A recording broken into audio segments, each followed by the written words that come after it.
When small, it has not taken any shape. It is like pure soil. You will reap what you sow in pure soil. If children are taught the tenets of Iman, the Quran, and the commandments of Allah Ta'ala, and accustomed to doing them, they will attain religious and worldly happiness. Their parents and teachers will share this happiness of theirs.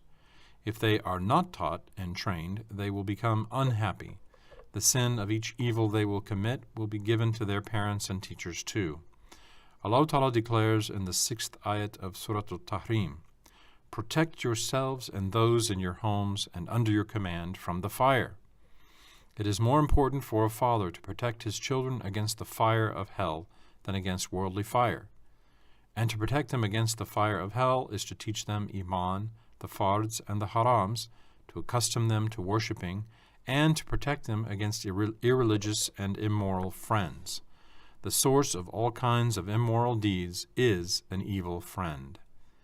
Our Prophet ﷺ, by stating, "All children are born fit and suitable for Islam, later their parents make them Christians, Jews, or irreligious," indicates that both for the settlement and for the annihilation of Islam, the most important work on children can be done when they are still young. Then, the first duty of each Muslim is to teach his children Islam and the Quran al-Karim. The child is a great blessing. If the blessing is not appreciated, it will be lost. Therefore, pedagogy, i.e., the science of teaching children, is a very, very valuable science in the Islamic religion. And because the enemies of religion also understand this important point, Freemasons and Communists, the most dangerous sources of irreligiousness in our century, say, "Education of the youth is our main goal. We should train children so as to make them irreligious." In order to annihilate Islam and to hinder the teaching and practicing of Allah's commandments, Freemasons say, we should not tire the brains of the youngsters. They will learn religious knowledge themselves when they grow up. And they add, we all should do our best to spread the idea of freedom of belief all over the world, and should establish the decisions we make in our lodges in every country. We should annihilate the Brotherhood of Islam and establish the Masonic Brotherhood instead. Thus we will achieve our holy purpose, which consists of the eradication of all religions. Therefore, Muslims should not fall for the tricks and lies of the enemies of the religion. They should not believe their flattering, deceitful, and sequined flatteries. Muslims must do amri maruf and nahi munkar to one another. In every country today, youngsters are taught physical training and made to do physical exercises in order to strengthen, beautify, and harmonize their bones, muscles, hands, feet, and in short, all their limbs. They are made to memorize and practice the rules and the exercises of arithmetic, geometry, and psychology for the improvement and refreshment of their mental efforts and spiritual activities, and they do physical exercises in order to purify their cells by activating their blood. While all these and the information that will be necessary for worldly affairs are organized as lessons and duties to be practiced, is it appropriate to misrepresent it as a crime and an aggression against conscience to teach and practice Iman, Islam, the fards, the wajibs, the sunnats, and the halals, which will prepare children for real happiness in this world and the next?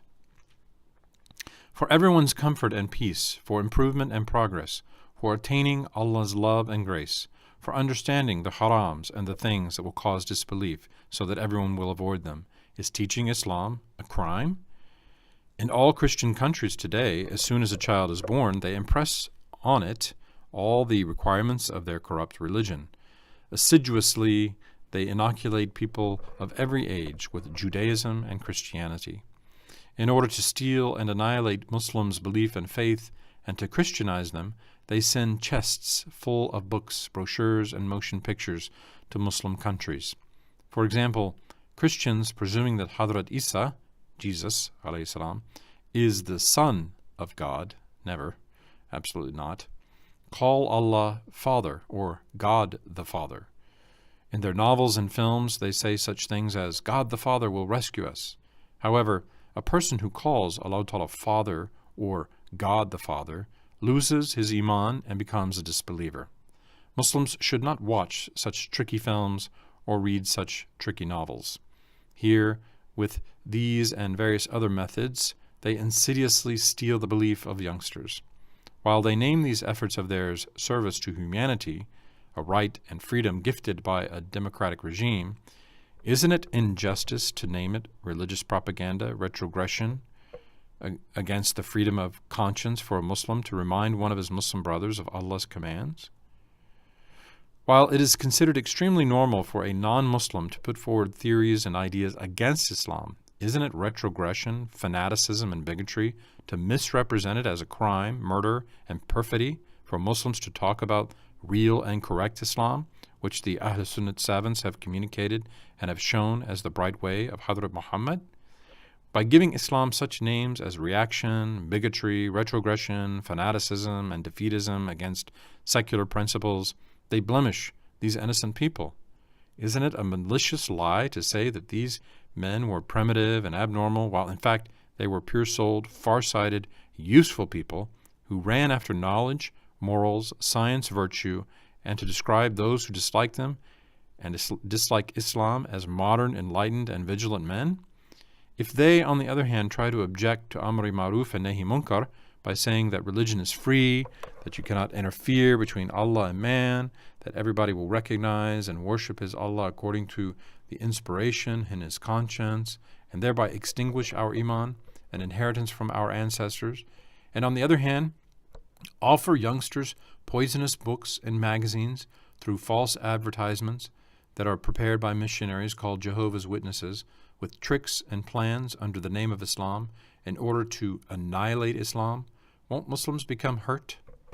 Unbelievers who have focused all their energies and efforts on the extermination of Islam from the earth, and who would not tolerate younger generations being curious about Islam, which might lead them to making research and consequently learning Islam despite all the strenuous interceptive measures, get mad with a fire of grudge, malice, and revenge from head to toe when they hear about the statements of Ahl Sunnat savants, rahmatullahi ta'ala alayhim ajma'in.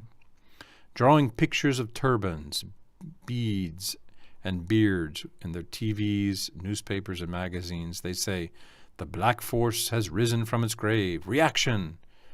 As their bodies and souls will burn eternally in the fire of hell as a punishment for their disbelief, so too their foul souls burn in this world. Radio and television programs of this sort are very harmful. Muslims respect one another, run to help one another. When they see others in trouble in religious or worldly matters, they rescue them. They love and revere the month of Ramadan, the holy month in which Muslims have to fast. They love and revere those who fast. They love and revere mosques, the adhan, the call to prayer, those who perform namaz, prayer, and those who walk in the way of the ahkam-i Islamiyah. As the Quran is read or recited, they listen to it silently and with reverence. Keeping the Quran above any other book, they don't put anything on it. They do not read it at musical or cocktail parties while playing or at places of entertainment. When it is read improperly, they leave the place without listening, if they cannot silence it. When they see the Quran or its pages or its lines or its letters or all respectable or blessed names at low, despicable places, they at once raise them, their hearts aching. They observe the rights of all human beings and animals. They don't attack the property, souls, or chastity of disbelievers or foreign visitors. They pay their taxes in time, and they don't violate the laws. They obtain the love and respect of everybody by living in accordance with the high moral principles of Islam. As for the unbelievers, they try to cause the Quran and the Mawlid and all sacred names to be despised and referred to as foul. They print them in magazines, on pieces of paper, and in newspapers so that they will be used as covers for packages or on tables of entertainment so that they will be disrespected and placed on the floor.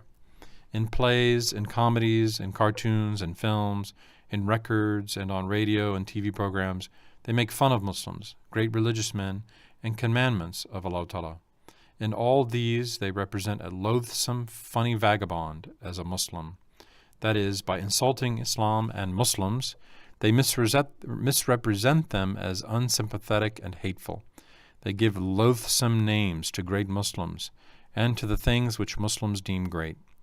Muslims should not go to see and hear their shows, nor should they buy or read words, writings, and newspapers of this sort.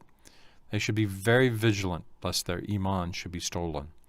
If a Muslim who criticizes a religious savant or finds a religious book erroneous and full of mistakes, performs namaz, fasts, and avoids the haram, then oral and written statements made by this person are worth studying, and that savant or that book must be scrutinized. If the person who speaks ill of a religious book or a religious savant does not worship or does not abstain from the harams, we should not believe his opinion, realizing that it is only a slander and an expression of enmity towards Islam.